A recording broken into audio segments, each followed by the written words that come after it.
Quelles sont les 4 relations clés qu'il te faut pour réussir? En fait, ces 4 figures clés, tu les connais déjà certainement, mais je vais te reparler de celles-là et te décrire les caractéristiques qu'elles ont et ce qu'elles t'apporteraient dans ta carrière, l'une à la suite de l'autre. Ces 4 figures clés sont donc le superviseur, le mentor, le modèle et le sponsor.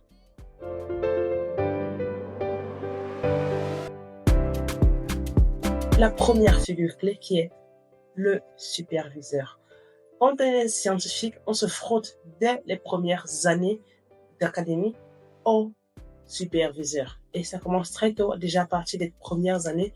Puis, en troisième année, on a souvent un rapport de stage qui doit être évalué. Dans ce cadre-là, on pourra avoir un superviseur académique et un superviseur ou un encadreur professionnel.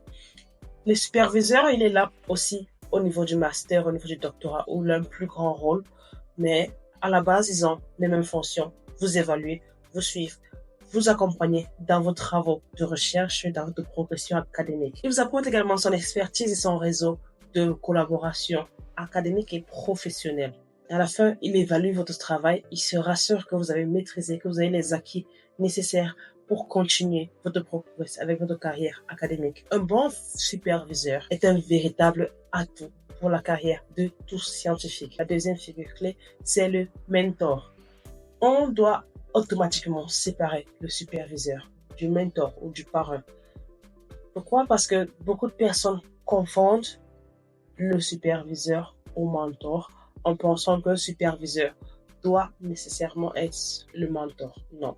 Dans beaucoup de cas, le superviseur n'est pas un mentor. Il n'est pas lié à l'autre aspect que le mentor apporte. Il n'est que là de manière académique. Et donc, c'est quoi le mentor? Le mentor, c'est celui-là qui vous écoute, qui vous accompagne dans votre globalité. C'est une personne expérimentée aussi qui partage tout son savoir, tout son être. Parce que le savoir en ce moment du mentor n'est pas uniquement académique. Ça pourrait être un mentor académique, ça pourrait être un mentor spirituel, ça pourrait être un mentor familial, ça pourrait être un mentor même de fun. Ça veut dire qu'il y a plein d'aires que le mentor pourrait vous aider à explorer en vous. Et parfois, le mentor pourrait également être un mentor scientifique qui vous oriente dans votre carrière. Et lorsqu'on a un bon mentor, il va toujours vous orienter dans votre prise de décision. Il ne va pas interférer, mais il va vous aider à peser le pour et le contre pour que vous fassiez le meilleur choix. Et encore une fois, le mentor, c'est quelqu'un qui est très honnête avec vous. Il va parfois vous dire des choses qui sont dures, ou alors parfois vous dire ce qui pourrait vous faire de la peine et aussi vous dire ce que vous faites de bien. Et l'un des éléments les plus importants du mentor, c'est que lorsqu'on a la chance d'avoir un mentor qu'on côtoie, c'est qu'il connaît déceler en vous vos forces, même mieux que vous-même. Un mentor qu'on côtoie tous les jours, qu'on a la chance de connaître personnellement, connaît détecter en vous vos forces et connaît voir en vous ce que vous ne voyez pas et il sait vous insuffler cela pour que vous puissiez grandir et progresser plus vite. L'autre erreur qu'on commet en dehors de penser qu'un superviseur est un mentor, c'est de penser également qu'un mentor doit uniquement être une personne avec laquelle on interagisse. Si tu n'as pas de mentor physique que tu peux rencontrer tous les jours, tu peux avoir des mentors dans les livres. Moi, j'ai lu beaucoup de livres qui m'ont permis de me projeter dans les idéologies, des systèmes de pensée de ces auteurs. Et également au travers des réseaux sociaux actuellement avec YouTube. Avec YouTube, moi, je réussis à apprendre de ces gens qui postent tous les jours, apprendre de leur manière de penser pour pouvoir me développer.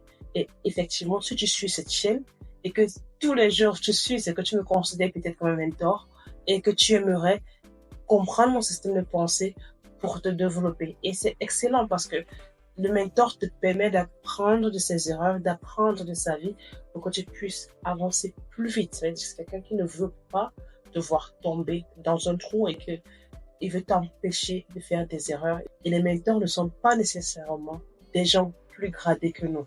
Ça peut également être des gens d'un niveau assez proche du nôtre. Parfois, ça peut être des jeunes qui ont une expérience, un vécu très proche du nôtre, même si on a le même âge, le même niveau, mais leur vécu semble être dans cet aspect supérieur au nôtre et on utilise cette personne comme un mentor parce qu'on prend de son énergie, on prend de sa vision pour compléter sur nos manquements et donc pour avancer. Et dans ce cas, on parle de peer mentoring. Donc, la troisième figure clé qui est aussi très importante et que parfois on oublie, c'est les modèles. Les modèles, vous entendez souvent dire rôle modèle, female rôle modèle. Les femmes ont parlé de modèle lorsqu'elles étaient jeunes. C'est vrai parce que la science avant était très masculinisée et même jusqu'aujourd'hui, la science est toujours un secteur avec beaucoup d'hommes et très peu de femmes. Et on a amplifié le message de montrer aux femmes qu'elles peuvent y arriver. Et pour leur montrer qu'elles peuvent y arriver en sciences, qu'elles peuvent exceller en sciences, il fallait amplifier les femmes de sciences qui réussissent, les rendre visibles, que ces jeunes qui aimeraient, qui aspirent à une carrière scientifique, puissent modéliser la vie de ces femmes qui font ce qu'elles veulent faire. Tony Robbins a dit, si tu veux réussir dans la vie, dans un domaine précis, trouve un modèle et modélise 3 aspects de sa vie, 3 aspects clés. Le premier aspect, c'est sa manière de penser. Modélise sa manière de penser, comment il réfléchit, son système de pensée, son système d'argumentation. Modélise sa manière de se déplacer dans ses mouvements, dans sa gestuelle.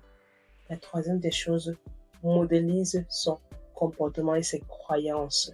Donc, ça, ce sont des éléments clés que Tony Robbins a mentionné il y a plusieurs années. Et effectivement, les modèles sont des gens qu'on voit de loin souvent. Ils ne savent même pas qu'on existe, mais on les voit à distance. On sait les regarder, se projeter dans nos vies futures en les prenant comme exemple. Et à chaque période de la vie, on a plusieurs modèles, plusieurs mentors, plusieurs superviseurs. Il faut savoir que ça évolue. Ce n'est pas un système de pensée qui est fermé, qui est appelé à rester dans le statu quo. Non. Autant le mentor, le superviseur, le modèle évolue avec votre croissance, avec votre progression, autant vous aurez une vision aussi différente du monde et vous êtes appelé à chercher d'autres personnes qui continuent à vous inspirer tous les jours. Et la quatrième personne, celle que beaucoup ne connaissent pas, ou alors celle que beaucoup négligent, c'est le sponsor. Attention, le sponsor peut aussi être considéré comme l'institution haute, une institution qui vous accueille pour faire des travaux de recherche. Mais moi, je parle d'individus. Et dans le cas d'individus, le sponsor, c'est cette personne-là qui a du pouvoir, qui a du pouvoir. Le sponsor, c'est quelqu'un qui sait parler lorsque les portes sont fermées. C'est quelqu'un qui se retrouve dans les endroits de prise de décision et qui connaît votre profil, qui connaîtrait votre profil, qui pourrait plaider votre cause lorsque les portes sont fermées. Donc, si vous êtes en train de progresser de manière académique, si vous êtes en train de progresser de manière dans la carrière scientifique, et que vous avez les 3 premières personnes, cherchez aussi un sponsor. Il arrive que le mentor ne soit pas le sponsor. Ça veut dire que lui, il connaît tout bien faire, mais il n'est pas dans les endroits de décision. Mais il faut aussi trouver des sponsors, ces gens qui ont le pouvoir des décisions, qui pourraient protéger votre dossier, protéger votre application et faire que vous soyez retenu. Oui, c'est la vie. Donc, chaque fois qu'on veut qu'il y ait un système de recrutement, un système de sélection qui est basé sur l'individu, qui est basé sur les humains qui sélectionnent, il y a un biais. Et ce biais, il est humain. Le biais humain fait qu'on pourrait faire perdre une opportunité. Parce que dans la salle, d'autres sponsors auraient défendu les leurs. Ils auraient défendu leur poulain et votre dossier, parce qu'ils n'avaient aucun défenseur, serait mis à la poubelle. Donc, dans la carrière scientifique, il y a 4 figures clés essentielles. Le superviseur, le mentor, le modèle et le sponsor. Dis-moi si tu as apprécié cette vidéo. Est-ce que tu as apprécié cette vidéo?